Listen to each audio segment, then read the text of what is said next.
이제 시작할까요? 유다서 좀 보시겠습니다. 앞에 말씀드렸던 것처럼 유다서는 베드로 후서 2장과 비교해서 읽습니다. 그래서 여러분 그 성경에도 유다서 거기 첫머리에다가 베드로 후서 2장과 비교해서 읽는다라고 해놓으시면 꼭 기억하시고 읽으실 수 있겠죠. 네, 두 개를 꼭 함께 비교해서 읽어보시기를 바랍니다. 또 여러분 요즘 성경을 보시면요.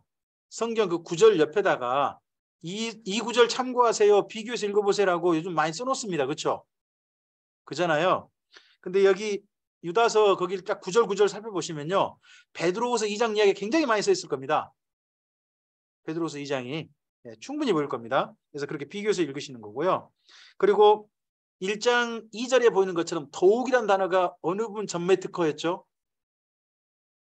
베드로 사도 아니었습니까? 근데 이분도 무슨 단어를 써요? 더욱 하는 게 보면 두 분이 공통적인 표현인 게 보이시죠? 예. 저도요, 뭐 제가 전라도 표준어를 쓰긴 쓰지만 결국 제가 하는 그 멘트라든지 제가 하는 어떤 그 표현들 잘 보시면 노 목사님 저도 모르게 따라하고 있는 거 아주 많습니다. 정말 이거 왜냐 그러면 영향 받는 거거든요. 그죠? 어디 가셔가지고 어느 교회 갔는데 하나님께서 오늘 여러분에게 이러시면 한 번 딱 떠오르죠. 아, 저분 누구한테 영향 받으셨구나. 그죠? 우리나라에 몇몇 분 그 영향 딱 주는 분도 있습니다. 그런 분들 그 언어 따라하는 분들 좀 보여요. 그죠? 그만큼 존경받는 분들인 거죠. 목사님들께. 그런 것처럼 이분도 서로 영향을 주고받았다. 베드로 사도와 하는 그런 부분 보입니다. 그런데 이분이 글을 쓰는 목적을 좀 읽어봐야 될 것 같습니다. 네, 3절과 4절입니다. 3절, 4절. 이현승 목사님 음성 켜시고.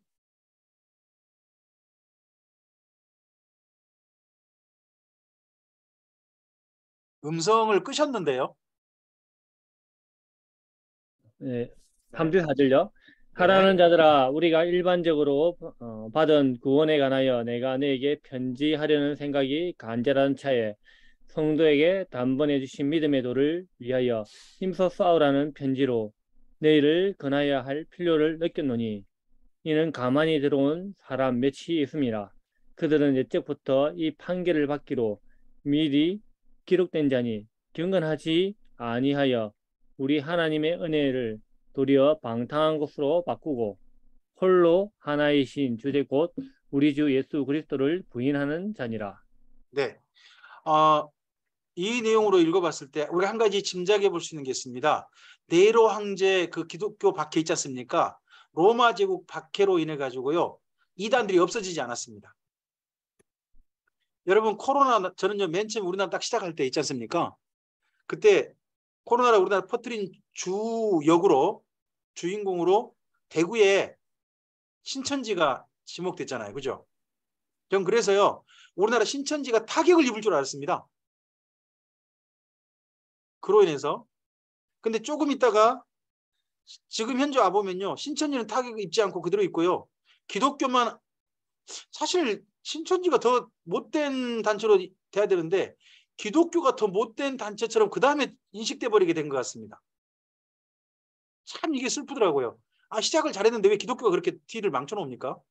네, 좀 그게 너무 좀 아팠는데 여기도 마찬가지로 네로 황제 박해 후에 여전히 이단들이 남아있는 겁니다. 거짓 선생들이. 가만히 들어온 몇이라고 그러죠. 가만히 들어온 몇. 네, 교회 안에 가만히 들어와가지고 사람 빼가는 단체 그럼 누가 떠오릅니까? 요즘? 딱 신천지 떠오르지 않습니까? 그게 초기 기독교에도 있었던 것 같습니다. 근데 이들 때문에 근데 이 표현은 좀 봐보세요. 이 사람들은요 경건하지 않대요. 그리고요 또 특징이 뭡니까? 하나님의 은혜를 뭘로 바꿔요? 방탕한 걸로 바꿔요. 점점 하나님의 은혜를 내 삶을 뭐라 그럴까? 하나님 안에서 더욱더 아름답고 성숙하고 윤리적인 삶이 아니라 뭐예요? 죄를 지어도 되는 삶. 그런 삶으로 바꾸고 홀로 하나이신 주제 곧 우리 주 예수 그리스도를 부인하는 자다라고 합니다. 이 중에서요. 교리적인 내용은 예수님을 부인한다는 거죠. 교리적인 건. 나머지는 뭔가요? 삶이죠. 생활 아닙니까? 근데 경건하지 않고 하나님의 은혜를 갖다가 자기 죄를 지을 기회로 그냥 만드는 사람들, 죄를 지어도 하나님이 다 용서해 주셔 하는 그런 거, 그러면 어디가 떠오르세요? 예전에는요, 구원파가 떠올랐어요. 예전에는요. 근데 요즘은 저는 자칫하면요, 이게 교회가 떠올라요. 오늘 우리가 무슨 죄를 지어도 주일날 장로님의 기도로 말미암아 다 용서받죠. 오늘 우리가 무슨 죄를 지어도 예수님의 이름으로 자백만 하면 주님께서는 다 용서해 주시죠. 그럼 좋아요. 그럼 용서받으면 그 다음에 어떻게 하셔야 돼요? 근데 저도 자신 없어요. 저는 제일 힘들었던 것 중에 하나가 지난 코로나 환경 속에서 저는 그래도 약간 좀 제 자신을 추스릴 수 있었던 것이 뭐 줌 강좌라든지 이런 거 있어요. 준비하는 시간들, 일주일을 그냥 허투루 보내지 않을 수 있는 시간들을 몇몇 있었어요. 화요일하고 목요일, 그리고 또 뭐 수요예배가 있고 이런 시간도 있었으니까요. 약간 그런 부분을 채워갈 수 있었어요. 그리고 또 제가 또 대학원도 다녔으니까요. 그런데요, 컴퓨터 앞에만 있으니까요. 정말 죄송한 이야기인데 제가 지난 3년 동안 사실은 한 가지 재미 들렸거든요. 웹게임이라고 하는 게임에 빠져가지고요. 제가 손 뗀 지가 몇 달 안 돼요. 한 3년 동안 함께 살았어요, 제가.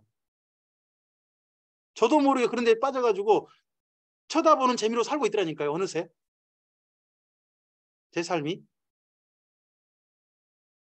우리 자신이요, 자칫 잘못하면 있잖아요. 저를 봐도 그러고 예수님을 믿는다는 것 때문에 우리의 삶이 자칫하면 내 삶에 있어서 굉장히 너그러워질 수 있다고 봐요. 내 자신에 대해서.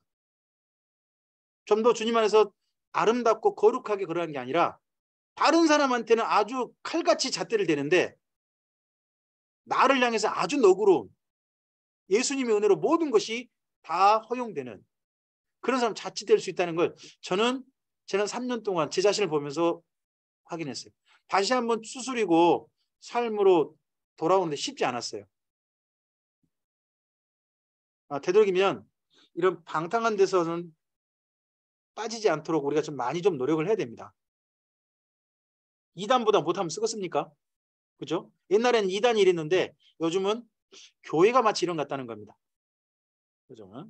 자, 여기 부분을 지금 우리가 읽었나요? 안 읽었죠? 네, 한 분이 좀 읽으시면 좋겠습니다. 네, 조홍현 집사님 부탁드리겠습니다. 예수님은 남은 이들이 거짓 선생에게 속지 않고 주님의 사람답게 사는 삶을 이어가기를 바라신다. 네. 유다가 환란 후 생존해 있는 자들에게 편지를 보내어 이단을 대적하고 성도답게 살자고 권면했다. 네, 유다서는 내용이 두 개예요. 한 개로 읽으시면 안 돼요. 첫째는 2단 경계가 분명해요. 2단 경계. 근데 2단 경계를 가장 2단을 경계하는 게 뭐냐 그러면요. 성도답게 사시한다는 거예요. 두 가지 내용이 함께 있어요. 2단 경계 하나, 그 다음 떠나고 뭐라고요? 성도답게 산다. 둘은 결국 하나일 수 있어요. 성도답게 사는 게 2단 경계니까요. 하지만 두 개로 나눠서 주제를 살펴서 읽으셨으면 좋겠습니다. 유다서하고 네, 특별히 예수님의 다음을 이어갈 이들의 좀 내용을 좀 정리해봤는데요.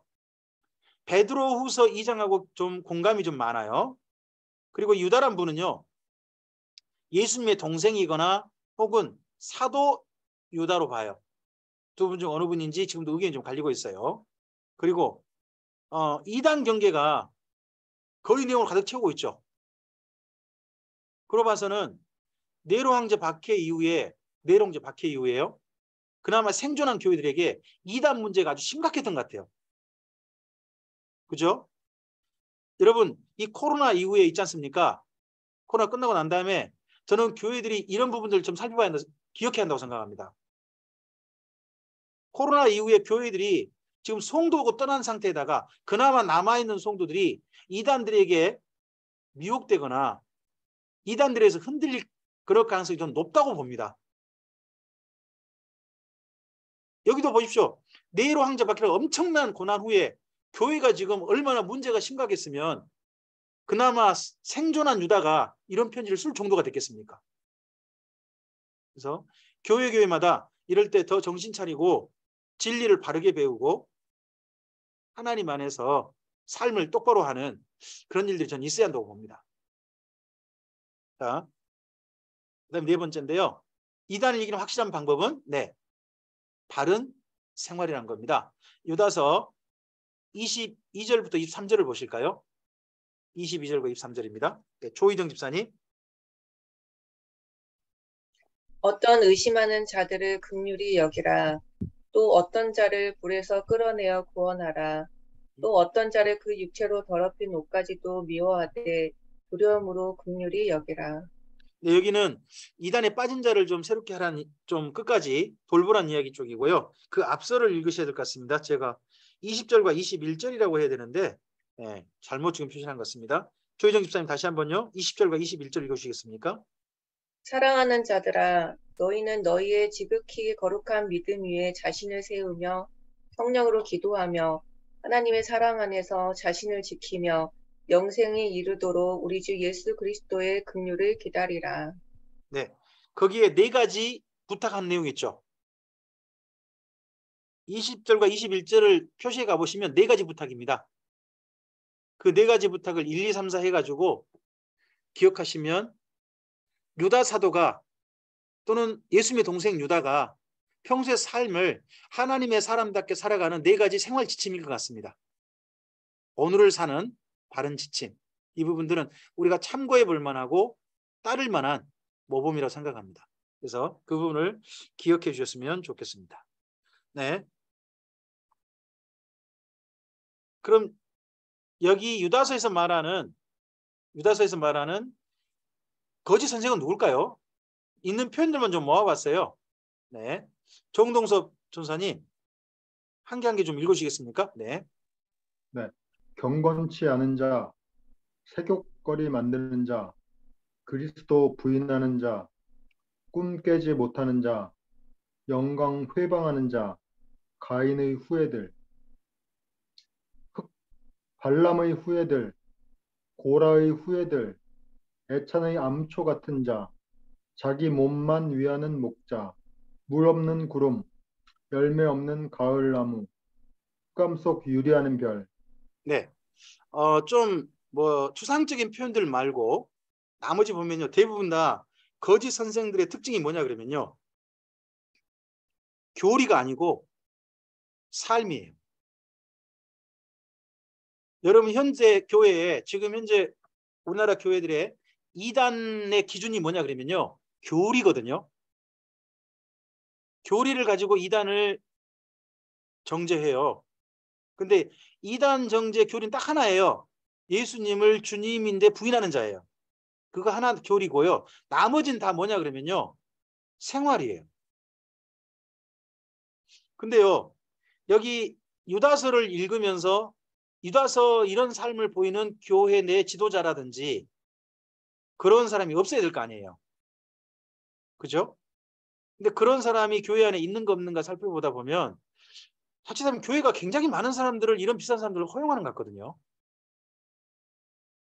점점 교회가 유다 사도가 경계한 이단 쪽으로 좀 한 걸음 더 옮겨지나 하는 생각을 좀 할 때가 있습니다.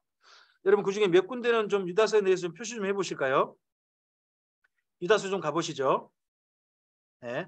5절부터 보시기 바랍니다. 너희가 본래 모든 사실을 알고 있으나 내가 너희로 다시 생각나게 하고자 하노라.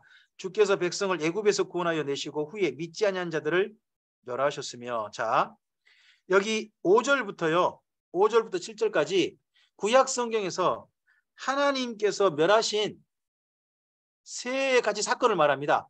구약에 다르게 말하면 3대 악이라고 표현하기도 합니다. 첫째가 뭡니까? 애굽에 출애굽했는데 광야에서 멸망당한 사람들을 말합니다. 그 다음에요.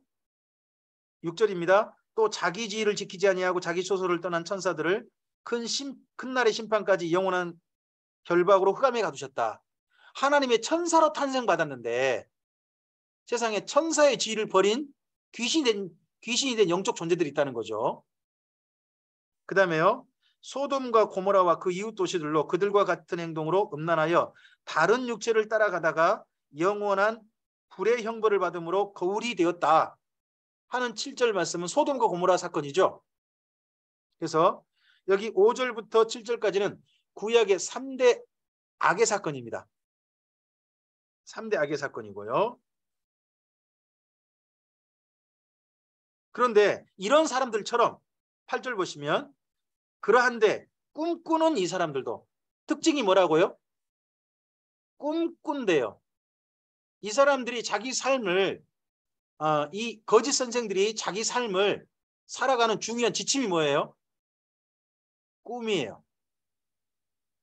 하나님의 말씀이 아니라 자기한테 특별한 어떤 자기에게 오는 신비한 음성이라든지 자기가 어떻게 봤다는 거라든지 성경을 본 게 아니라 신비 속에 자기의 경험된 것을 그런 음성을 삶의 기준 삼는 거예요. 이 사람들은.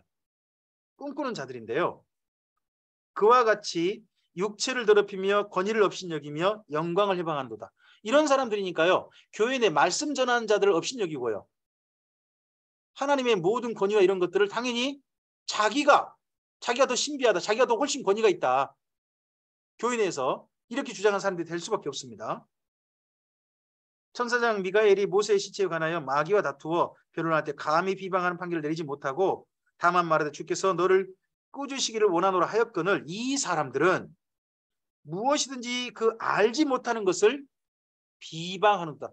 여러분 비방과 비판의 차이점을 아시죠? 비방은 뭡니까? 무조건 상대편 잘못되라고 해서 잘못되길 바라서 사실 이건 거짓말이든 다 동원하는 방법을 가르쳐서 비방이라고 그럽니다. 비판은 뭔가요? 잘못을 지적하거나 해가지고 올바로 되길 바라서 하는 행위를 가리켜서는 비판이라고 그럽니다. 그래서요, 원래 신약 성경에 그 앞서 비판하지 말라는 표현이 나오죠. 그건 잘못된 번역입니다. 원래 말은 비방하지 말랍니다. 비방하지 말라. 비판은 정말 필요한 겁니다. 잘못된 것을 봐서 고치라고 하는 건 진짜 필요한 거 아닙니까?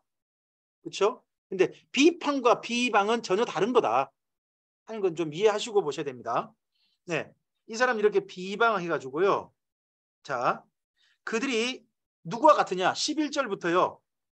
11절에 보면 세 종류의 악인이 나옵니다. 구약의 3대 악인입니다. 첫째 누굽니까? 가인을 따른 사람입니다. 가인. 그렇죠? 두 번째 누굽니까? 발람입니다. 발람이고 세 번째 누굽니까? 고라입니다. 이런 사람들과 똑같은 길을 간 사람들이 누구다? 이 당시의 거짓 선생들이다 하는 이야기입니다. 이들은 현재 누구랑 같이 있습니까? 12절 이하 보시면 누구랑 같이? 지금 교회 속에 들어와 있습니다. 하진데 교회 속에 들어와 있는데 이들이 지금 하는 행동을 잘 보십시오. 함께 먹어요. 그러다 보니까 애찬이 그 당시 성도들의 식사 시간이거든요. 식사 시간에 밥 먹는데 입에 씹히는 돌멩이 같은 존재들이 이 사람들을 그렇게 표현하면서요. 이들은 누구만 기른다고요? 목자인데 자기 몸만 기른답니다. 목자는 양을 길러야 되나요? 자기 몸을 길러야 되나요? 그죠? 자기 몸만 기른다. 자기만 이해하는 사람이라는 거죠. 그 다음에요. 바람에 불려가는 물 없는 구름이고 또 죽고 또 죽어 뿌리까지 뽑힌 열매 없는 가을 나옵니다. 그럼 이 사람들에게요. 이에게 하나님 앞에서 진리의 말씀이라든지 그런 것들이 있는 거예요? 없는 거예요? 전혀 없다는 거죠. 기대할 게 없는 사람들이란 소리죠. 기대할 게 없는 사람. 대신에 뭐를 내뿜나요? 자기의 어떻게 보면 악함을 내뿜고 그리고 또 하나 그들을 따라가면요. 이 사람을 따라가면요. 만약에 따라간다 그럽시다. 그럼 어떻게 되느냐? 영원히 예비된 캄캄한 흑암으로 돌아갈 유리하는 별들로 갑니다. 이게 뭔 말입니까? 하늘의 별 중에서 자기 길이 있죠. 그 길을 잃어버리고 하늘에 그냥 떨어져 나가버린 겁니다. 그러면 그걸 따라가면요, 영원히 길을 잃게 되는 거죠. 제가 약간 이런 그 농담 비슷한 예화를 몇 번 말씀드립니다. 어떤 목사님께서요, 이 땅에서 열심히 목회를 했답니다. 최선을 다해 목회해가지고요, 성도가 수천 명이 따르게 됐답니다. 근데 그 목사님께서 정말 하나님께 감사하는 마음으로 이 수천 명의 성도들과 함께, 자기와 함께 신앙생활했던 분을 함께 주님 앞에 갔습니다. 뒤에 있는 성도님들, 그분 뒤에 있는 성도님들은요, 목사님만 바라보고 왔습니다. 목사님이 천국 들어가면 뒤로 들어가는 거고 하는 분들인데, 우리 목사님 반드시 천국 들어간다. 뒤따라 다 온 겁니다. 근데 그 목사님께서 예루살렘 성 앞에 섰는데 천사들이 한참 명단을 뒤져보더니요, 이렇게 말씀하는 겁니다. 이렇게 말하는 겁니다. 명단이 없는데요. 이러는 겁니다. 그러니까는 그 목사님께서 절망했습니다. 자기는 그 예루살렘 성에 못 들어가니까. 근데 자기만 딱 돌아봤더니요, 자기만 쳐다보고 있는 수많은 사람이 있습니다. 그 사람들에게 이렇게 말했다는 거 아닙니까? 여기가 아닌갑서요. 그러고는 바깥 어두운 데를 향해서 힘없이 걸어가셨답니다. 그러면 목사님만 쳐다보고 온 뒷사람들은 어디 가겠습니까? 목사님 따라가셔야죠. 그게 여기 나오는 유리하는 별입니다. 이 별 따라가면요, 이 별과 함께 영원히 길을 잃어버리게 될 겁니다. 이런 거짓 선생이 있다는 겁니다. 성도님들이 길을 잃지 않도록, 예수님이라는 길에서 떨어져 나가지 않으시도록 돕는 게 정말 목회자의 일인 것 같습니다. 그 길을 잘 갈 수 돕는 거. 네. 이런 부분들을 여기 유다서에서 읽어보시고, 이러한 지도자가 되지 않도록, 특별히 이 시간 함께 하시는 목사님들, 또 성경을 가르치시는 성경교사분들께서는, 그리고 또 교회에서 성도들을 돌보시는 직분자분들, 여러분들의 삶을 주님 안에서 이런 사람 되지 않도록, 정반대의 사람이 될 수 있도록 추스리시는 말씀으로 유다서를 읽어보시기 바랍니다. 자, 이상하면요, 지금 우리가 어디까지 온 거냐 그러면 역사 속에 제1차 기독교 박해까지 온 겁니다. 박해까지 왔어요. 그럼 이 정도 끝나면요, AD 70년이 지나가게 됩니다. AD 70년 지나가게 돼요. 그러면서 그 다음에 AD 90년 정도까지요, 기독교가 한 22년 동안 평화를 얻게 됩니다. 평화를 얻게 됩니다. 그 사이에 기독교가, 판도가 몇 군데로 나뉘게 됩니다. 이 알렉산드리아 쪽에, 그쪽에 거대한 기독교 세력이 이루어집니다. 그리고 갑바도기아, 바울과 베드로, 이런 분들의 다녀간 이곳이 또한 기독교 세력이 이루어지고요. 그리고 아시아, 아시죠? 바울이 정말 중심을 다했던, 기독교 중심이 되게 만들었던 이 지역이 있습니다. 근데 이곳에 또 바울만 아니라, 바울의 후예들만 아니라 심지어 사도 요한까지 와가지고 아시아의 중심을 잡습니다. 헬라에 누가 계셨는지는 성경에 안 나옵니다. 그리고 로마에 새로운, 또 로마가 정치 중심지니까 로마에 또 새로운 중심지에 대해서, 나중에 여기 사도 요한 이후에요, 교부 시대라고 해서 사도들 이후 시대가 열리는데요, 그때 보니까 기독교는 4대 학파가 형성됩니다. 알렉산드리아 학파, 갑바도기아 학파, 아시아 학파, 로마 학파입니다. 헬라 학파는 없습니다. 헬란 이상이 없어요. 그러면서 기독교 4대 세력이 나중에 이루어지게 되는데, 이때 정도에 아시아에 오신 분이 누구냐 그러면 바로 사도 요한입니다. 사도 요한은 이때까지요, 사도로서 활동을 못 하셨대요.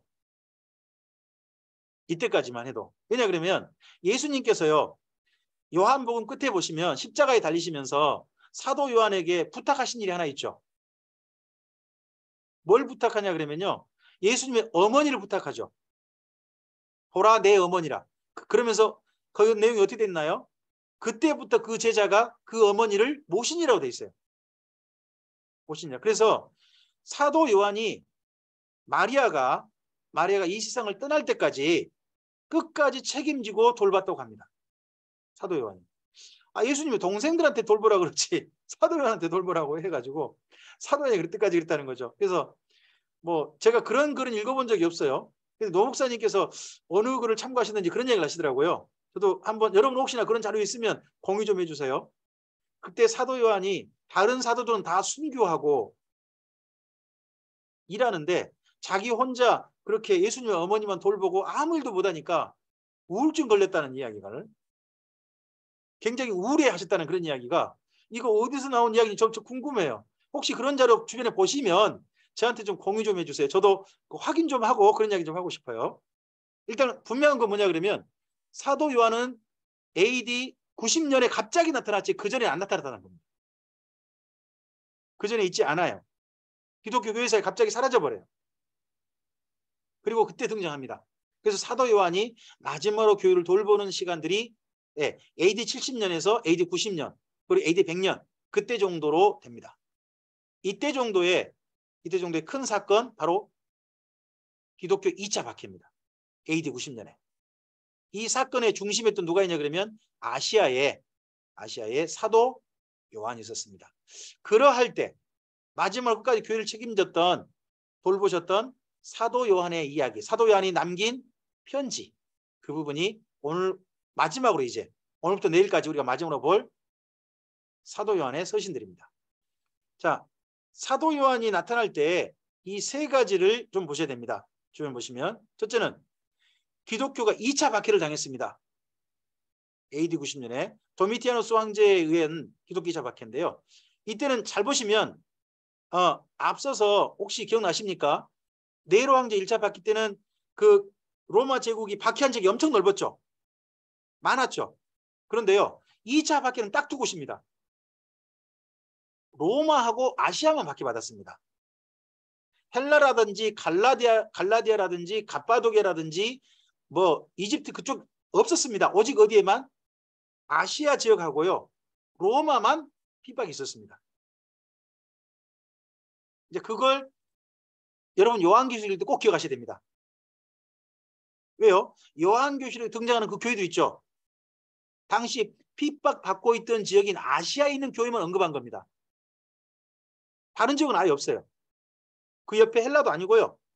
비두니아라든지 본두라든지 뭐 그런 저쪽 없다니까요. 오직 거기만 아시아만 언급합니다. 이때 아시아의 중심 인물이 누구냐 그러면 교회 중심 인물이 사도 요한이죠.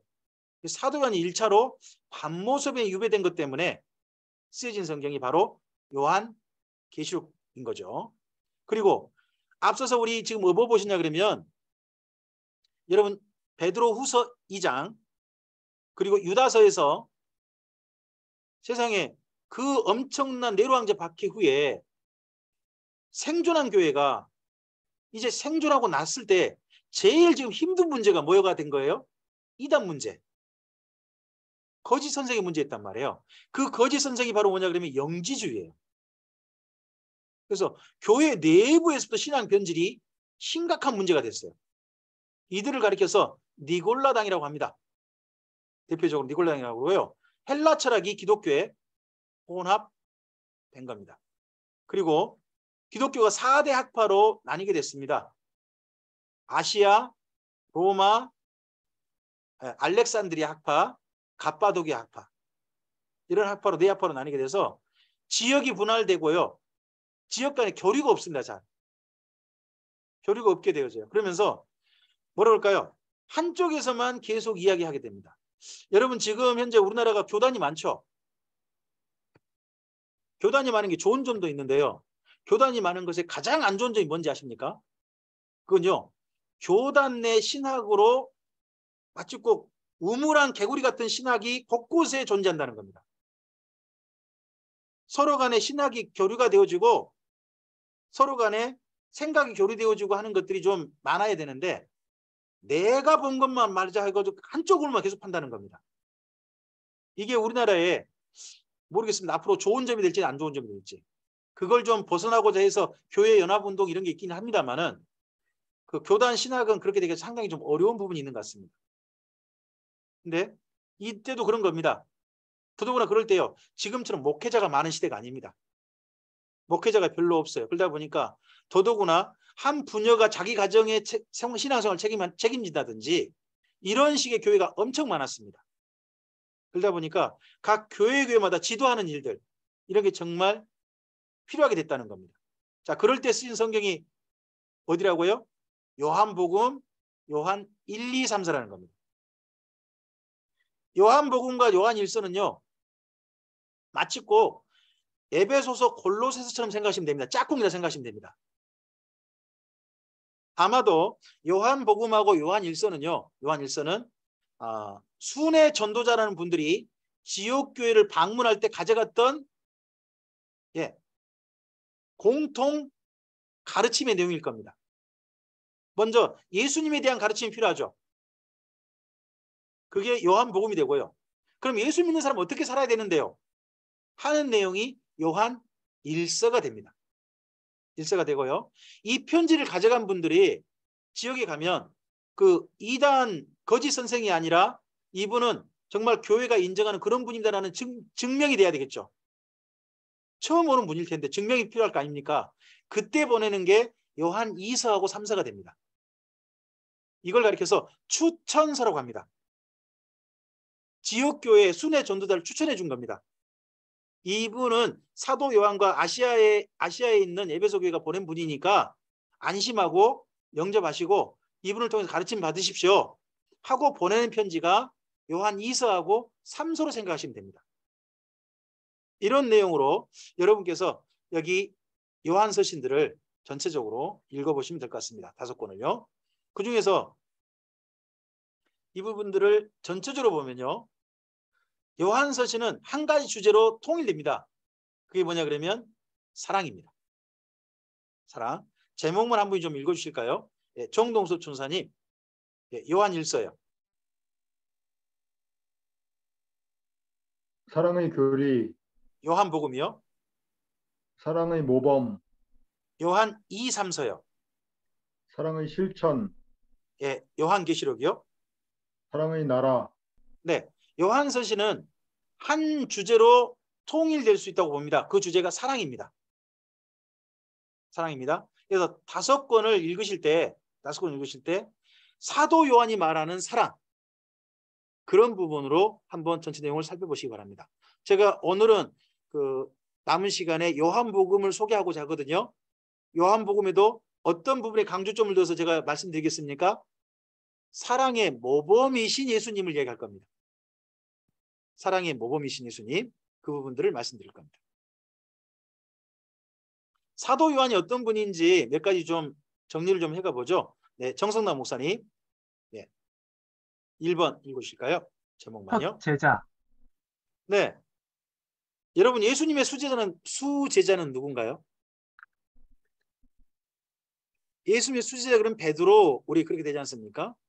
자, 여러분 구약 성경에 수제자 그러면 모세의 수제자 그럼 누가 떠오르세요? 모세의 수제자. 여호수아가 떠오르죠. 네. 엘리야의 수제자. 그러면요. 엘리사가 떠오를 수 있고요. 그 다음에 엘리사의 수제자 그러면 누가 떠오르세요?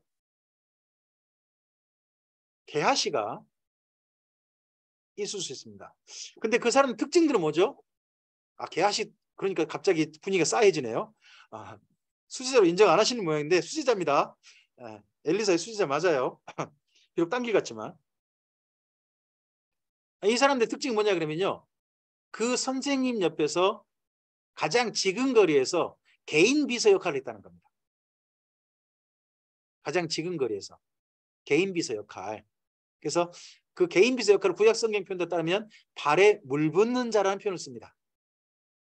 발에 물 붓는 자 이런 표현을 쓰는데 자 예수님의 12제자 중에요. 12제자 중에 예수님을 가장 첫 번째로 만난 제자가 누굴까요? 예수님을 첫 번째로 만난 제자. 그게요.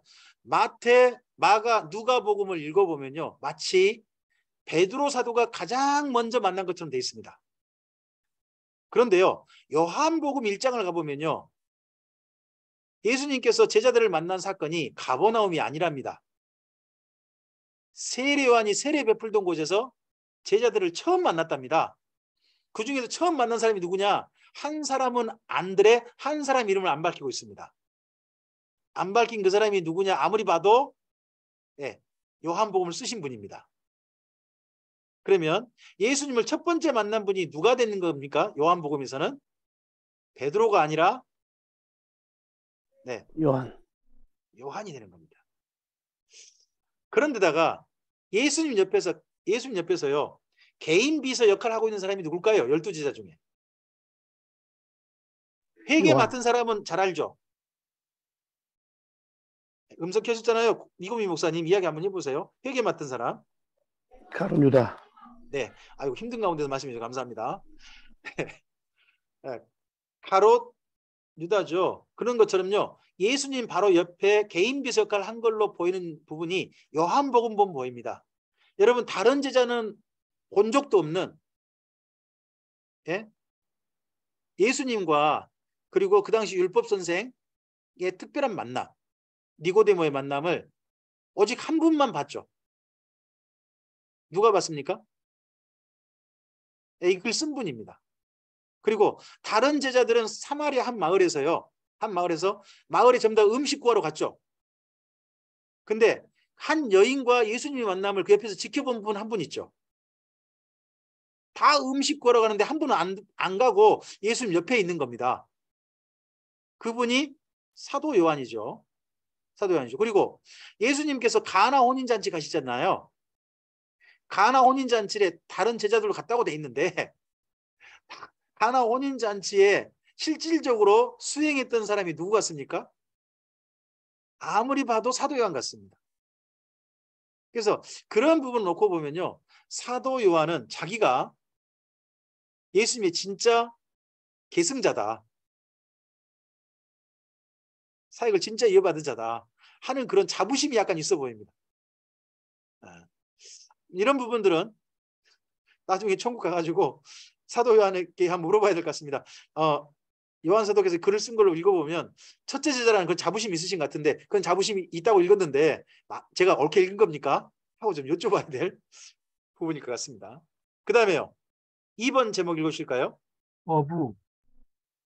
2번은 어부입니다. 가버나움의 아버지가 세베데라는 아버지고요. 물고기 잡는 어부였고 장차 배를 물려받을 선주가 될 사람이었습니다. 근데 이분이요. 헬라어로 성경을 썼어요. 헬라어로 성경을. 물론 이렇다고 생각합니다. 사도 요한이 사도 요한식으로 쓴 헬라어 성경이 저는 한 권 남아있다고 봅니다. 그게 요한계시록. 근데 나머지 요한복음, 요한 1, 2, 3서는요. 사도 요한이 쓴 것을 그 옆에 다른 함께하는 사람들이 헬라어 문법에 맞게 다시 고쳐준 글이라고 저는 봅니다. 고쳐준 글. 근데 요한계시록 쓸 때는 고쳐주지 못하고 그 글이 다른 교회에 그냥 간 걸로 보입니다. 어쨌든 이분은 헬라어로 설교를 하실 수 있으셨을 거고 심지어 아람어라든지 이런 언어만 익힌 게 아니라 헬라어로 성경을 쓸 수 있었다는 분이었다는 겁니다. 더더구나 연세가 상당히 많아서 헬라어를 쓰신 거 아닙니까? 쓸 실력을. 그래서 성도는요. 나이가 들어도 공부해야 되는 것 같습니다. 저에게 제일 어려운 부분입니다. 이거 볼 때마다.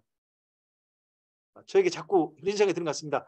영어 공부하지 하는 예수의 말씀이 들린 것 같아서 정말 싫습니다. 어쨌든 2번 분명합니다. 이분은 어부임에도 불구하고 헬라어로 성경을 쓰셨습니다. 그 다음에 3번이요. 제자. 이분은 제자를 두었습니다. 예수님께서 제자를 기르셨던 것처럼 이분도 제자를 기르셨습니다. 폴리가, igna티우스, 파피아스. 이들이 굉장히 유명한 초기 교부들이십니다. 교부이세요. 그 다음에 4번이요. 책임감. 네, 이분은 예수님의 모친 마리아를 끝까지 책임져서요. 지금 에베소에 저는 안 가봤는데요. 에베소에 가면 마리아의 무덤이 있다네요. 아마도 천주교 쪽 사람들은 거기를 꼭 성지로 갈 것 같습니다. 마리아의 무덤을. 근데 웬만한 기독교 성지 순례 쪽에는 마리아 무덤 쪽으로는 잘 안 가는 것 같아요. 네, 저도 못 가봤습니다. 그리고 교회를 끝까지 책임집니다. 예수님의 12제자의 사도 요한 빼면요. 공통 특징이 있습니다. 사도 요한 빼면요. 나머지 제자들은 다 순교하셨습니다. 예수님을 전하다가. 근데요. 평생 진짜 자연수명 다 누리시고 주님 앞에 간 유일한 분이 사도 요한입니다. 그 대신에 사도 요한은요. 마지막까지 교회를 책임지고 돌본 거죠. 그래서 끝까지 이분을 살려두신 주님께서 살게 하신 까닭이 있다고 봅니다. 이런 측면에서. 그다음 5번째요. 순회 전도자. 네.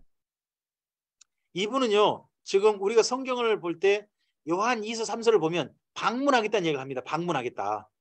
그때 사도 요한의 나이가 90세가 넘었을 겁니다. 근데 방문하겠다고 합니다. 여러분 사도 요한이 그 당시 방문할 때 자동차가 없었겠죠. 제일 좋은 그 교통수단이 뭐가 있을까요? 마차? 그런 게 있을까요? 그럼 사도 요한은 그런 길들을 마차 타고 그러고 다녔을까요? 아닐 것 같습니다. 대부분 다 걸어 다니실 것 같습니다. 그러면 제가 광주에서 출발해서 서울까지 막 걸어가시고 서울에서 대구까지 걸어가시고 대구에서 부산 걸어가시고 부산에 저 순천 걸어가셔가지고 광주로 돌아오시는 길을 이분은 걸어 다니신 겁니다. 90세가 넘으신 연세에. 제가 이걸 가지고 한때 목표를 좀 세웠습니다. 지금은 그 자신감이 이제 점점 없어지고 있는데 제가 은퇴하고 나면 그때부터 제가 그 걸어 다니는 신방을 좀 해볼까 하는 생각을 가졌습니다. 우리 교회 송도님이 저는 광주에 살고 있고 무안에 살고 있으니까 제가 그대로 광주에 살고 있다면 무안까지 걸어가는 겁니다. 무안군까지. 걸어가서 방문하고 같이 고구마 캐고 고구마 작업하고 난 다음에 다시 걸어서 광주로 걸어오는 90살인 김명주를 생각하면 그때 꿈을 꿨습니다. 90살 넘은 김명주. 근데 도저히 지금은 자신 없습니다. 근데 그 일을 해내신 분이 사도 요한인 겁니다. 그래서 저는 신방 목회를 열심히 할 나이를 은퇴 후에 좀 해보자 하는 생각을 가지고 있습니다. 저를 불러주신다면 한 분이나 기꺼이 달려가는 그런 목회를 그때 한번 해보자. 다음에 6번째요. 신학 정리. 예, 각각 사도들마다 자기 신학의 색깔이 있습니다. 여러분 바울 그러면 어떤 신학이 떠오릅니까? 믿음입니다. 믿음. 그리고 성화가 떠오르죠. 네. 그와 함께 베드로 그럼 뭐가 떠오릅니까? 우리 베드로 전서 후서에 보면 네, 그분은 소망이 떠오릅니다. 소망. 그런 것처럼 사도 요한은 맨 마지막 사도인데 그분의 모든 성경은 사랑이란 단어로 전부 다 결집되어집니다. 사랑이란 단어가 모든 그의 서신들을 다 포함하고 있습니다. 그러면 이분은 사랑을 정리한 분인 거죠. 우리 각각 예수님의 전부를 정리할 수 없지만 우리에게 특별한 보이는 게 있어서 주님 안에서 우리에게 믿음이 정리되든 소망이 정리되든 사랑이 정리되든 해서 주님의 사람답게 좀 우리 삶이 걸어갔으면 좋겠습니다. 자, 그리고요. 사도 요한의 서신의 시대적 배경을 좀 한 6가지를 기억하시고 이 부분 읽어봤으면 좋겠습니다. 네. 신윤선 목사님께서 좀 제목을 읽어주시면 제가 디테일을 하겠습니다. 이중 어려움. 네, 그때 겉으로는요. 기독교 2차 박해가 있었습니다. 내부적으로는요. 노스틱이 영지주의자입니다. 영지주의라고는 이단이 표현해 있었습니다. 네, 2번째요. 교육 부실. 각 가정교회가 지역에 따로 독립돼 있고 교류가 없다 보니까 교육이 부실한 상태였습니다. 그 다음에 3번째요. 교류 난항. 예, 로마 곳곳에 퍼져 있는데 교류가 서로 없다 보니까 한 지역에서 신앙이 자기들끼리 신학만 되지 다른 지역과는 이게 의견 교환이 안 되는 거죠. 그 다음에요. 4번째요. 마지막 사도. 어떻게 보면 예수님께서 세우신 12증인 가운데 최후의 증인이 이분이 됩니다. 책임감이 아주 큰 거죠. 그 다음에 5번째요. 영지주의자. 이러한 상태에서 영지주의자들은 아주 활기를 쳤습니다. 교회를 방문하고 교회를 어지럽혔습니다. 위장 방문하고 있었습니다. 그리고 6번째요. 종말교리. 네, 1차 박해가 지났고요. 또 2차 박해가 왔습니다. 그런데 예수님은 안 옵니다. 오신다는 예수님이 오지 않습니다. 과연 예수님 오신다는 약속 진짜 맞는 건가? 하는 의문점들이 굉장히 많이 발생하게 됩니다. 예수님 언제 오신단 말인가? 그럴 때 나중에 쓰여진 성경이 바로 요한 계시록이 되어집니다. 자, 이러한 요한 서신의 배경들을 기억하시고 각 5권을 읽어보시기 바랍니다. 그 중에 요한 복음입니다. 네, 김정숙 집사님께서 밑에 2개 좀 읽어주시겠습니까? 하나님이신 예수님이 우리가 믿어 생명 얻으며 주님처럼 세상을 사랑하고 주님 안으로 초대하기를 원하신다. 사도 요한 사도와 당시 교회가 세상에게 증언하는 하나님이신 예수님 이야기다. 네, 복음서 중에 복음서 4권은 예수님에 대한 신앙 고백이 약간 달라요. 근데 그런 가운데서 가장 고차원적인 신앙 고백은 요한복음에 있습니다. 예수님을 하나님의 아들이 아니라 하나님의 아들에서 하나님으로 고백한 데까지 이어집니다. 1장부터 하나님의 아들로 나오고요. 결국 요한복음의 맨 마지막 고백은 예수님은 나의 주, 나의 하나님이십니다라는 고백으로 마무리합니다. 이런 하나님 예수님을 이야기하는 요한복음인데요. 하나님이신 예수님이 그러니까 요한복음 통해 우리에게 말씀하시는 겁니다. 우리가 예수님을 하나님이신 예수님으로 믿는 데까지 우리가 이르기를 원하시는 거죠. 그리고 예수님처럼 이 예수님이 세상을 사랑하셨잖아요. 그런 것처럼 우리들이 세상을 사랑하고요. 그 세상인 사람들을 주님 안으로 이 하나님이신 예수님 안으로 초대하기를 원하신 내용이 바로 요한복음에서 읽어야 될 예수님의 소원이라고 저는 읽었습니다. 요한복음에는 몇 가지 특징이 있습니다. 한 7가지 특징이 있는데요. 정보영 목사님, 네, 1번이요. 문장 단순 명쾌. 네, 문장이 아주 단순하고 명쾌하다고 합니다. 왜 그러겠습니까? 사도 요한이 자기 실력 안에서 헬라어로 쓰다 보니까 헬라어가 뭐 길게 안 가는 거죠. 긴 문장을 할 수가 없는 거죠. 저도 아마 영어로 하라 그러면 뭐 가볍게 이러겠죠. 인사말 그럼 뭐가 떠오르세요? 저 이것 떠오릅니다. 하이. 뭐 이 정도 하겠죠.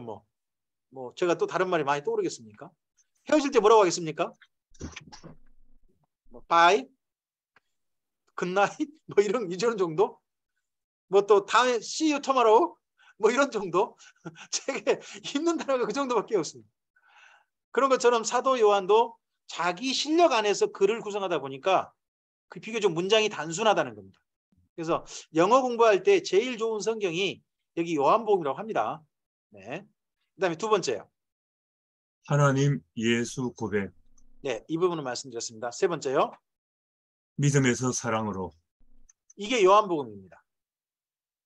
요한복음은 첫 번째 읽으셔야 할 것은 믿음이 뭐 어떤 믿음이 진짜 믿음이냐 하는 부분을 읽으셔야 됩니다. 예수님을 어떻게 믿을 거냐. 거기에서 사랑의 모범으로 또는 우리의 사랑의 삶으로 내용을 읽어야 됩니다. 그다음 4번째요. 믿음에서 떠난 자들. 네, 믿음 안에 머무는 자들이 있고요. 믿음에서 떠난 자들도 이야기합니다. 과거 저 진행 좀 많이 달라져요. 왜 그럴까요? 그 사이에 믿었다가 떠난 사람들이 많은 겁니다. 모든 사람 진짜 믿음이 아니더라는 겁니다. 그러다 보니까 이런 경우도 경고적 차원에서 이야기 쓰고 있습니다. 그다음에 5번째요. 유대 명절과 예수님. 이건 전반부에 나오는데요. 유대 명절 때 예수님이 예루살렘 가신 이야기가 많이 담겨 있습니다. 유대 명절 때 그 명절과 비교되는 예수님의 사역 이야기가 쓰여 있습니다. 그다음에 6번째요. 로마식 하루 시간. 이 부분에 대해서는 학자들마다 지금 논쟁이 있습니다. 논쟁이 있지만 저는 여기 요한복음은 이제 유대식 시간이 아니라 로마식 하루 시간으로 시간을 변경해서 읽을 필요가 있다 하는 부분에 저는 의견을 같이 하고 있습니다. 7번째요. 요한의 해석 신학. 예, 여기 요한복음은요. 예수님의 행적만 기록하지 않습니다. 예수님의 사역을 기록하고 난 다음에 반드시 뒤에 뭐가 붙어 많은 부분에 뭐가 붙어 있냐 그러면요. 그거에 대한 요한의 해석이 붙어 있습니다. 마치 꼭 그래서 뭐 같냐 그러면요. 주석책 같습니다. 예수님의 사역에 대한 사도 요한의 주석 막 그런 식으로 글이 구성되어 있는 게 여기 요한 복음입니다. 그 다음에 8번째요. 3회 유월절 2장 6장 10장. 네, 2장과 6장과 11장입니다. 예, 요한복음에는요 6월절이 3번 나옵니다. 2장에 6장에 11장에. 그래서요 예수님의 공생의 사역을 우리가 몇 년이라고 그러죠? 3년 혹은 3년 반 그런단 말입니다. 그 말이 나오게 된 배경이 바로 이 요한복음에 있습니다. 예. 그 다음 9번째요. 사랑의 모범. 예, 11장부터 22장을 예수님의 사랑의 모범으로 한번 찾아서 읽어보시기 바랍니다. 그 다음에요. 10번째요. 아사셀 양 예수님. 예, 예수님에 대해서요. 마태, 마가, 누가복음은요. 6월절 어린 양 예수님을 이야기합니다. 6월절 어린 양 예수님. 그리고 사도 요한도요. 사도 바울도 예수님을 6월절 어린 양 예수님으로 인식하고 있었습니다. 근데 여기 요한복음은 다른 예수님을 이야기합니다. 다른 예수님. 여러분 1장에 이런 표현 기억나실까요? 가서 읽어볼까요? 요한복음 1장을 좀 가보시죠.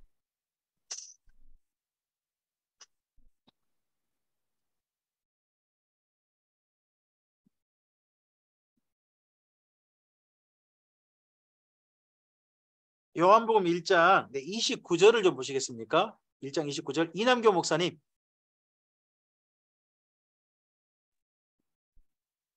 이튿날 요한이 예수께서 자기에게 나아오심을 보고 이르되 보라 세상죄를 지고 가는 하나님의 어린 양이로다. 여기 이튿날이란 뭐냐 그러면 앞에 내용과 비교해 보시면 예수님이 세례받고 난 그 다음 날을 말한 겁니다. 앞서서 세례를 받았어요. 세례받고 난 그 다음 날에 이런 표현을 써요. 자, 세상죄를 예수님께서는 죄가 없으시잖아요. 근데 세례를 받고 난 다음에 이 세례 요한에게 보인 특별한 모습이 있죠. 세상죄 세례받고 난 다음에 세상죄를 짊어졌다는 겁니다. 예수님께서.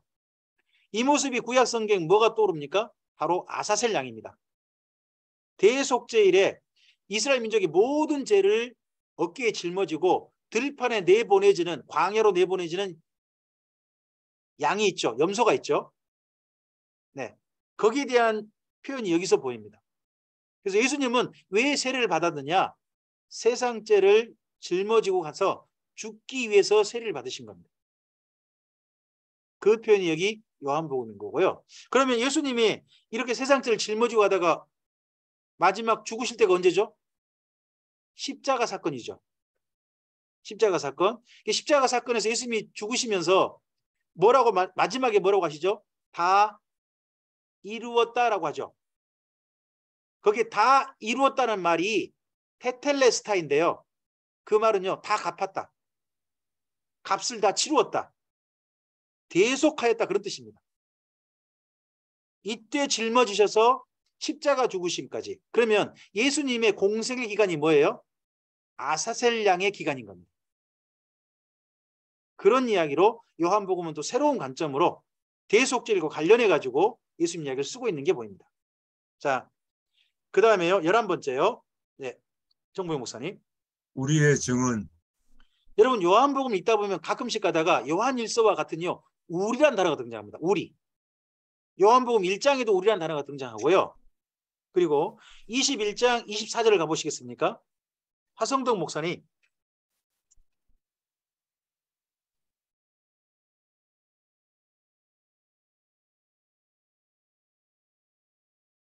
네. 이 일들을 증언하고 이 일들을 기록한 제자가 이 사람이라. 우리는 그의 증언이 참된 줄 아노라. 갑자기 우리가 나왔죠.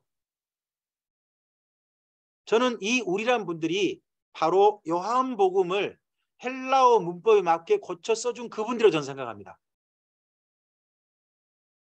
사도 요한 주변에 이제 요한의 공동체일 뿐만 아니라 이 요한의 요한복음 쓰는 글에 나중에 헬라어 문법에 맞게 고쳐 써주고 정리해 준 분들,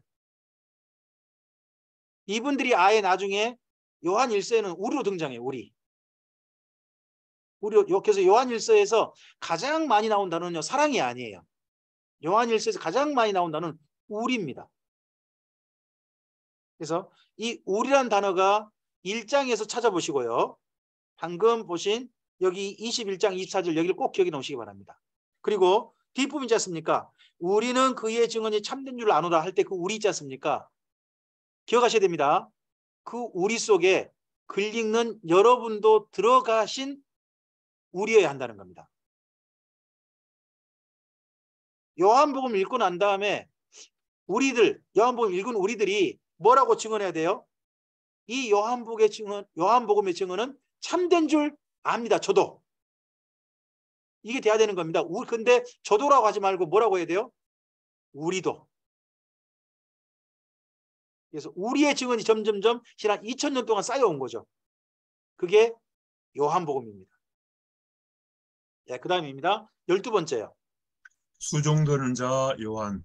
네, 요한이 예수님의 비서로 옆에 있는 게 보입니다. 그 다음에 13번째입니다. 긴 대화. 여러분 요한복음의 특징이 뭐냐 그러면요. 한 지역에서 대화를 나눌 때 대화가 굉장히 길어요. 니고데모와의 대화 길죠. 니고데모. 그리고 여인과의 대화 어때요? 사무엘의 수가성 우물가 여인과의 대화. 상당히 길죠. 그리고요. 요한복음 6장에 오병이어 사건 나고 나서 이스라엘 민족과 예수님 쫓아온 이스라엘 민족과 예수님의 대화 굉장히 길어요. 그죠? 6장 보시면 엄청나게 길어요. 다 예수님의 발언 대화 내용으로 다 기록되어 있어요. 서로 주고받는 대화 내용으로. 그리고요. 요한복음의 뒷부분을 가보면 제자들과 예수님이 성찬식 하거든요. 성찬식 하고 난 다음에 가룟 유다는 떨어져 나가요. 밖에 떨어져 나가고 남은 제자가 예수님과 대화하는 내용이 13장부터 16장까지예요. 15장까지예요. 대화가 또 길어요. 이런 대화들을요. 사도 요한이 기억하고 있었다는 거죠. 둘 중 하나에 그분이 기억하고 있었거나 각색해 있거나. 둘 중 하나인데 저는 이게 기억하고 계셨거나 어디에 메모해 놓으셨거나 둘 중 하나라고 생각해요. 메모하셨을까요? 기억하셨을까요? 노 목사님은 이걸 기억하셨을 거라고 보시더라고요. 그러면서 세상 이런 천재가 없다.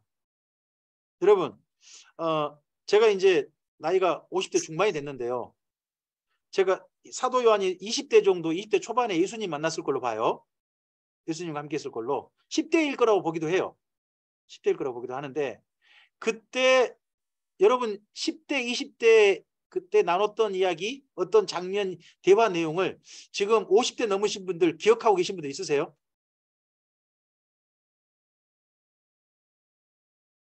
엄청나지 않아요? 이걸 기억하고 이걸 만약에 썼다면요. 기억하고 썼다면. 그래서 사도 요한은 천재다 하는 말에 만약에 정말 그렇다면 저도 한 표. 네. 정말 대단한 거죠. 기억력이 대단하거나 아니면 어디 따로 메모장이 있거나 진짜 그랬을 것 같아요. 네.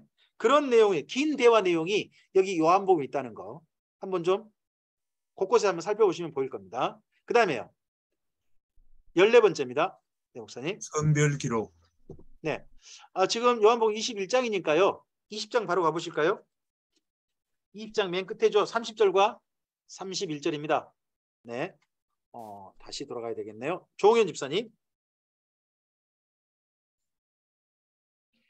예수께서 제자들 앞에서 이 책에 기록되지 아니한 다른 표적도 많이 행하셨으나 오직 이것을 기록함은 너희로 예수께서 하나님의 아들 그리스도이심을 믿게 하려 함이요 또 너희로 믿고 그의 이름을 힘입어 생명을 얻게 하려 함이니라.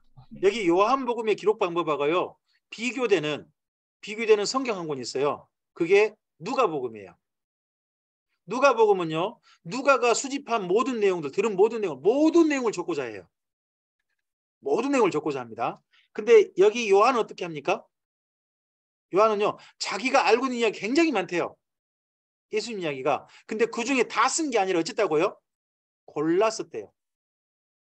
의도적으로 몇 개만 고른 거죠. 그래서 요한복음에 언급된 사건은요. 그냥 알고 있는 사건이 아니에요. 요한이 의도적으로 고른 사건이에요.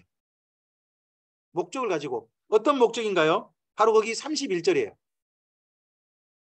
요한이 고른 모든 사건, 모든 대화는요. 여기 31절이 목적이에요. 이런 목적을 가지고 요한복음을 읽어보셔야 됩니다. 자, 그 중에서요. 요한복음 전체를 한번 잠깐 이렇게 정리해 보실까요? 제가 파워포인트를 한번 정리해 봤는데요. 1장부터 10장까지는요. 믿음이에요. 믿음. 믿음의 내용이고요. 11장부터 21장까지는 전부 다 사랑의 내용입니다. 사랑의 내용으로 22장까지는 그렇게 내용 정리할 수 있습니다. 이걸 그 가운데서 예수님께서 하신 말씀 사건들 몇 가지가 있죠. 산청에 가시면 이 7개는 꼭 하시니까 여러분들 좀 함께 좀 해보시죠. 네, 조희정 집사님 첫 번째 제가 뒤에 성경 구절 읽겠습니다. 앞에 읽어주실까요? 6장 51절이요. 나는 하늘로서 내려온 산떡이다. 9장 5절입니다. 나는 세상의 빛이다. 10장 9절요. 나는 문이다. 10장 14절요. 나는 선한 목자다. 그리고 11장 25절이요. 나는 부활이요 생명이다. 14장 6절이요. 내가 곧 길이요 진리요 생명이다. 15장 5절이요. 나는 포도나무다. 이상의 7가지 표현들이 왜 여기 사도 요한이 특별히 골랐느냐는 거죠. 에고 에임이라는 표현인데요. 이스라엘 민족은 나는 뭐뭐이라는 표현을 되도록이면 안 쓴다고 합니다. 왜냐 그러면 에고 에이미의 히브리식 표현이 들어간 데가 바로 여호와이기 때문입니다. 여호와라는 그 말씀이 하나님의 거룩한 이름이 나는 스스로 있는 자다. 나는 뭐뭐이다라는 표현이거든요. 그런 표현이다 보니까 이스라엘 민족은 되도록 이런 표현을 안 쓴다는 거죠. 근데 예수님은요. 나는 뭐뭐이다는 표현을 아주 남발하신 거죠. 그러면요. 이건 둘 중 하나예요. 예수님의 허경영이거나 그죠? 아니면 예수님이 진짜 이 말씀을 하실 만한 그런 분이거나 둘 중 하나라는 거예요. 여러분 허경영이면 어떻게 해야 돼요? 떠나야죠. 그 사람 찍어주면 안 됩니다. 그거. 자꾸 찍어준 분이 있어요. 우리나라에서. 참. 근데 정말 이 말씀하신 예수님이 정말 그러시다면요. 정말 예수님을 하나님으로 받아들이셔야죠.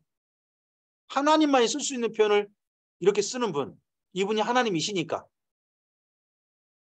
그렇게 되는 거죠. 네. 그리고 예수님 사건을 좀 볼까요?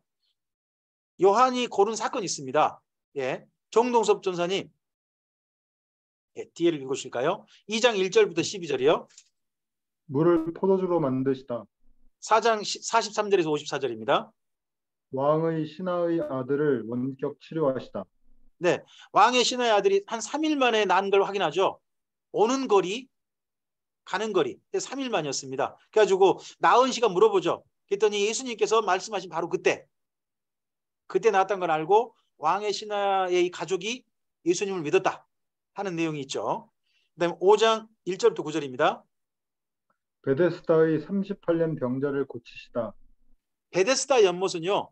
거기 성전에 있는 솔로몬의 횡각 바로 그쪽에 있는 연못입니다. 이 연못에까지 온 사람들은요. 다른 모든 의사와 모든 누군가로부터도 다 이제 절망된 겁니다. 여러분 요즘 그 대학에 그 마지막 죽음을 준비하신 분들을 위한 병실이 있죠. 병원마다 큰 병원마다 두잖아요. 그런 곳과 비슷한 곳이 여기 베데스다 연못이라고 생각하시면 됩니다. 38년이나 병을 앓고 거기까지 온 사람입니다. 그럼 더 이상 가족도 없습니다. 실제 이분은요. 베데스다 연못에 들어가고 싶어도 옆에 가족이 없다는 안타까움을 소름을 예수님께 이야기할 정도 사람 아닙니까? 가족도 포기한 거죠. 이제는. 근데 이분이 나왔다는 거죠. 네. 그 다음에 6장 1절부터 15절이요. 오병이어 기적을 베푸시다. 네. 6장 16절에서 21절요. 물 위로 걸으시다. 9장 1절부터 12절이요. 날 때부터 소경된 자를 보게 하시다.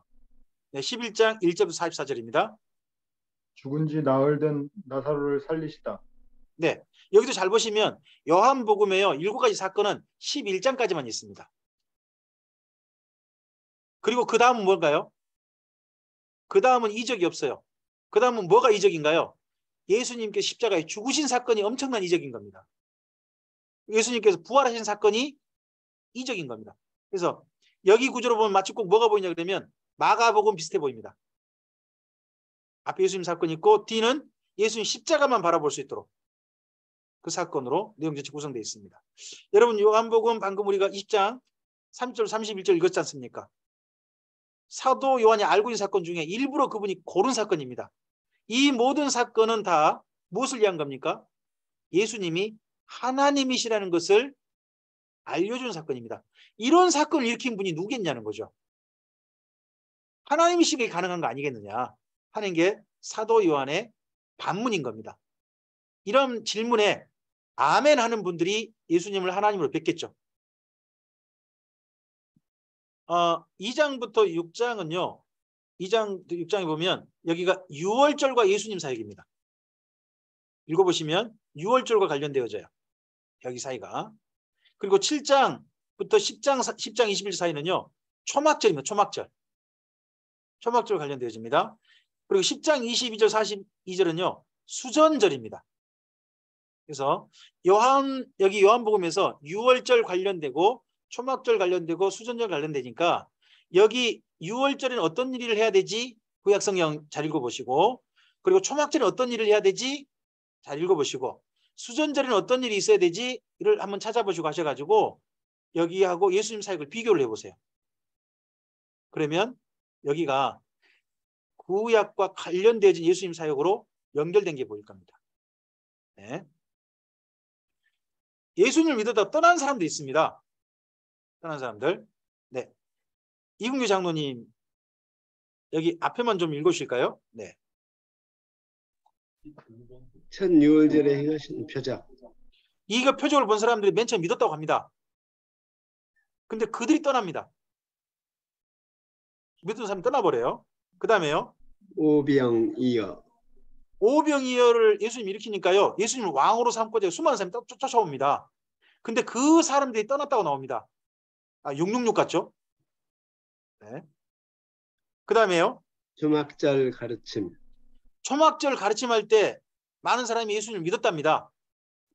근데 예수님이 너희가 진리를 할 때는 진리가 너희를 자유케 하리라 이런 말 듣고요. 아니 우린 종이 아닌데 이래가지고 예수님이 그들은 자꾸 뭐라고 했더니 마침내 그들도 예수님을 떠나버립니다. 떠난 내용이 나옵니다.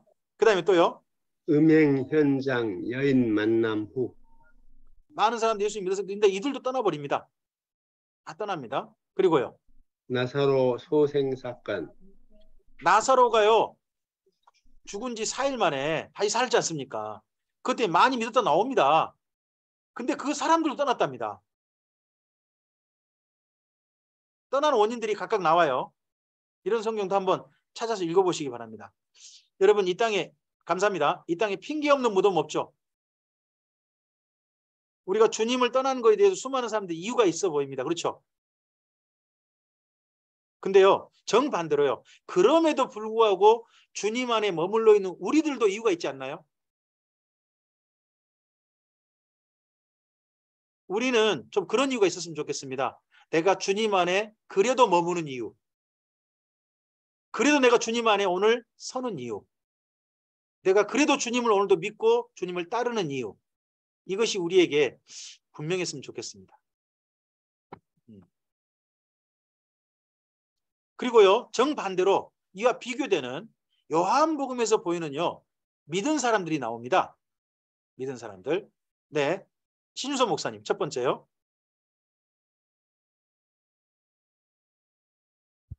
요한과 우리. 네. 사도 요한도 예수를 믿었고 우리도 예수를 믿었고 우리도 그의 증언이 참인 줄 아노라. 믿는다는 거죠. 그 다음에요. 니고데모. 니고데모는 계속해서 예수님을 이때 만나고 난 다음에 요한복음에서는요. 예수님을 옹호하는 분으로 끝까지 존재합니다. 옹호하는 분으로. 저는 그래서 니고데모는 이때 교리 토론 후에 예수님을 믿게 된 사람이라고 좀 봅니다. 그 다음에요. 사마리아 사람들. 이들은 사마리아 수가성 우물가 여인 그 함께 살던 마을 사람들이죠. 그 사람들 예수님 초청하고 난 다음에 그러고 난 다음에 예수님을 믿었다고 나옵니다. 사마리아 사람들이 예수님 믿은 거죠. 그 다음에요. 왕의 신하 가족. 네, 왕의 신하의 가족 예수님께서 오고 간 거리 예수님 말씀하신 시간을 보고 난 다음에 믿었다 하는 내용이 나오고 그들이 달라졌다는 내용은 없습니다. 그 다음에요. 출교당한 눈뜬 자. 예, 여기가 실로암 못에 가서 눈 씻은 자죠. 예수님 신흙 발라주고. 이 사건이 참 슬픕니다. 이분이 나이가 40세가 됐답니다. 40년을 눈도 못 보고 살았던 거죠. 근데 이분이 실로암 못에 가서 씻고 나서 눈을 보게 된 거죠. 보게 되는데 그날이 하필 어떤 날이었다고요? 안식일이었답니다. 그날 안식일이었는데 이거 가지고 예수님이 이렇게 한 거 안식일 했다 그래가지고 이건 하나님의 역사가 아니다. 안식일날 고친 거 보니까 이건 하나님의 역사가 아니다라고 바리새인들이 주장합니다. 그래서 그 부모도요. 바리새인들 말 거역했다간 자기들도 유대교로부터 출교당할까 봐 저 아들이 왜 눈 떴는지 모르지만 옛날에는 저 맹인이가 맞아요. 아들한테 물어보시오. 우린 잘 모르겠어. 이런 식으로 대답을 회피해버리죠. 근데 이 눈 뜬 사람이요. 바리새인들의 추궁해요. 끝까지 예수님에 대해서 선지자입니다. 그분이 하나님의 선자가 아니면 어떻게 나한테 이런 일 할 수 있겠습니까? 하다가요. 뭐를 당하느냐? 여러분 중간에 거기 읽어보면요. 9장 읽어보면 바리새인들이 너는 하나님께 영광을 돌리라. 이런 표현이 나올 거예요. 9장에 읽다 보면 그런 표현이 나와요. 그러면서 다시 한번 그 사람한테 질문해요. 너는 하나님께 영광을 돌리라 할 때 그 밑으로 가요. 출교 의식이래요. 유대교회. 그러나 끝에 표현이 뭔가요? 그를 쫓아내었더라 이렇게 돼 있죠. 그 쫓아내었다는 말이 원래는요. 40에 하나 가마매를 때리고요. 쫓아낸 거예요. 출교시킨 거예요. 그게. 예수 믿었다는 것 때문에요. 여기 성경상에 출교당한 분으로 등장한 분이 바로 40년 만에 눈뜬 실로암 못에 눈 씻은 이분이에요. 이분은 출교당해도 예수님 믿은 거죠. 그 후에 예수님 만나서 예수님 신앙 고백하고. 네, 그 내용이 있습니다. 그 다음에요. 세례 요한의 제자들. 여러분 10장 40절에서 42절 찾아보시겠습니까? 10장 40절부터 42절입니다. 네, 박남규 집사님.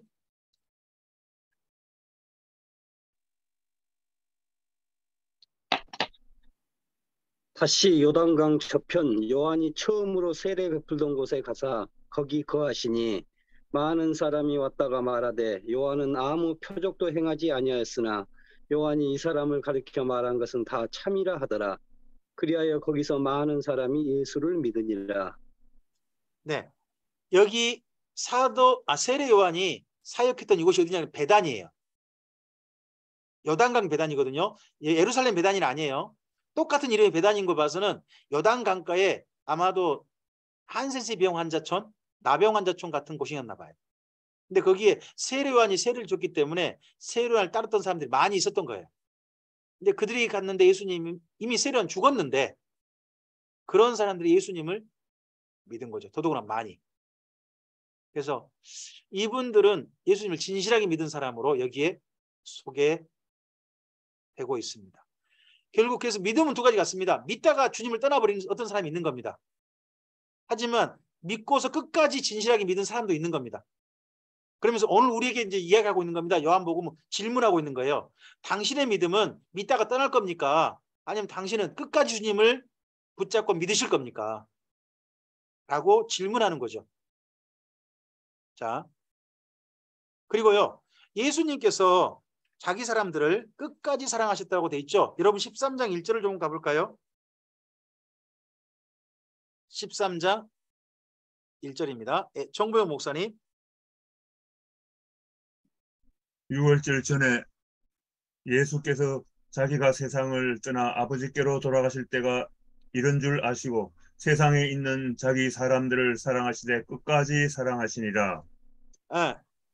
예수님께서 뒷부분은 요한복음 뒷부분은요. 예수님께서 실제 사랑하신 모범들입니다. 잘 보시면. 그래서 이게 뭘까요? 믿었어요. 이제 진실하게 믿었어요. 진실하게 믿었다면 어떻게 살아야 되는 거예요? 사도 요한은 딱 이겁니다. 사랑으로 살아야 한다는 겁니다. 예수님처럼 사랑하며. 예수님이 이 말씀 하시죠. 새 계명을 너희에게 주노니 서로 사랑하라. 어떻게 해요? 내가 너희를 사랑한 것 같이 너희도 서로 사랑하라. 그러면 요한복음에 뭐가 있는 거죠?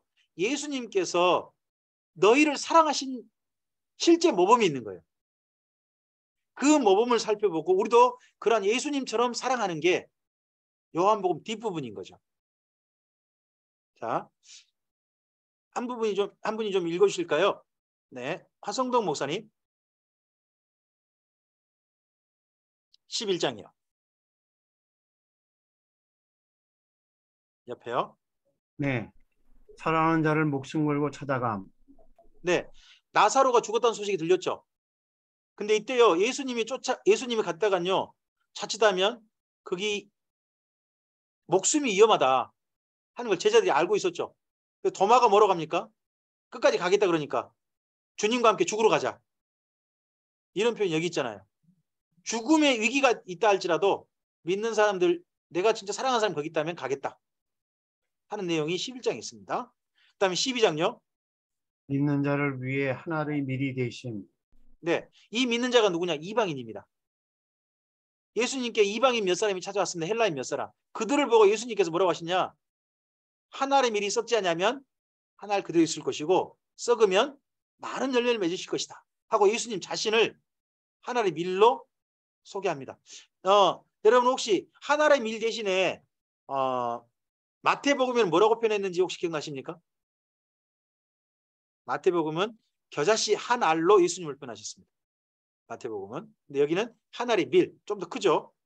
네, 그렇게 표현됐습니다. 그 다음에 13장이 두 개예요. 주와 선생으로서 발을 씻기심. 가론 유다에게 회개의 기회를 주심. 네, 이 내용은 여기 요한복음에만 있습니다. 가론 유다에게 회개의 기회를 주셨다. 그래서 주님 앞에 섰을 때요.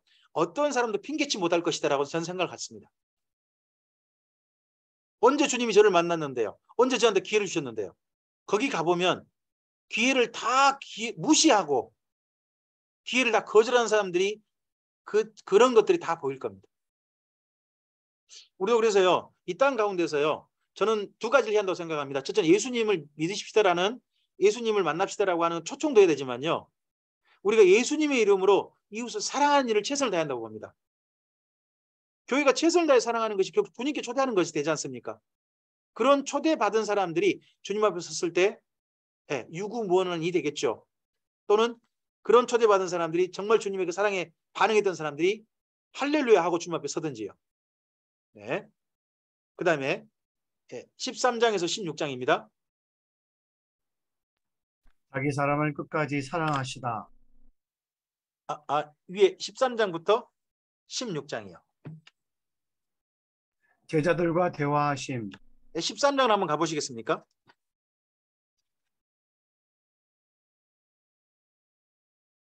요한복음 13장부터요. 보면 예수님하고 제자들이 질문하고 답하는 내용이 나옵니다. 거기 어디냐 그러면 31절 이후입니다. 31절에 그가 나간 후에가 나오죠. 그가 누굽니까? 가룟 유다입니다. 가룟 유다가 나가고 난 다음에 예수님과 이야기하는데요. 여러분 거기 36절에 보시면 누가 질문합니까? 시몬 베드로가 질문하죠. 그죠? 그리고 그 다음 넘어가 보시면요. 네. 이건 제가 표시를 잘 안 해놨네요.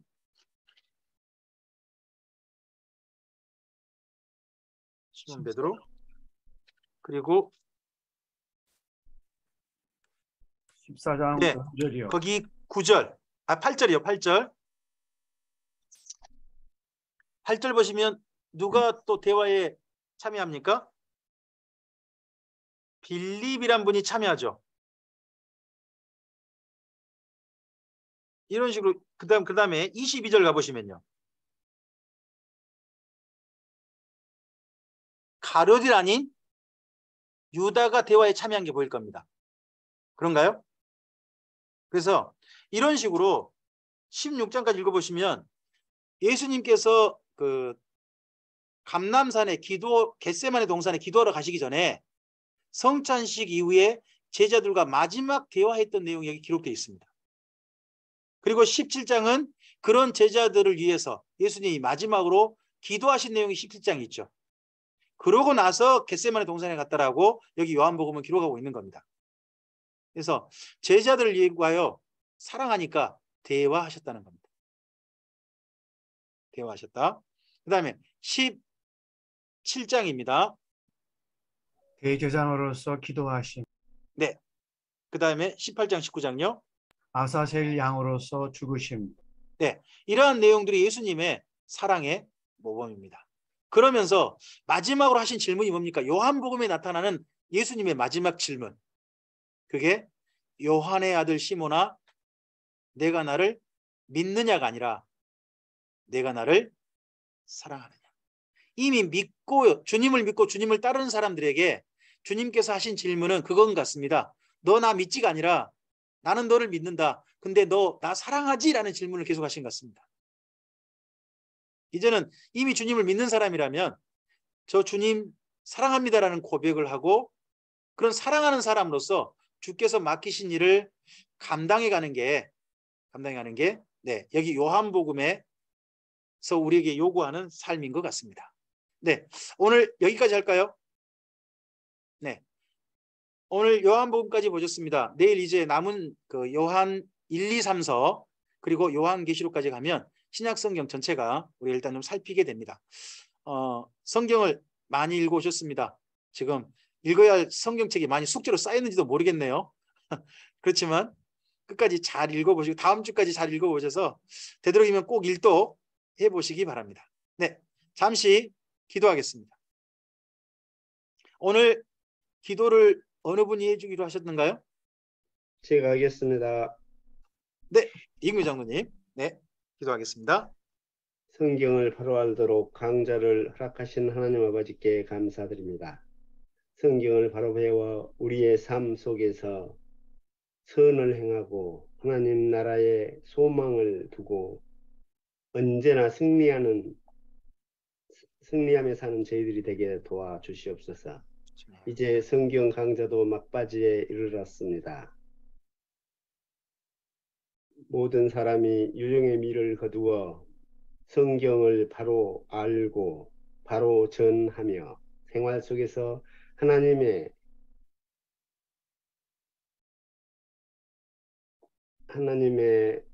향기를 전하는 사람들이 되게 인도하여 주시옵소서.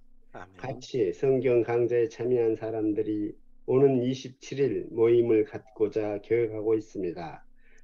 모임을 준비하는 모든 과정에 하나님의 은혜로 함께하여 주시기를 간절히 기도하고 우리를 구원하신 예수님의 이름으로 기도하옵나이다. 아멘. 아멘.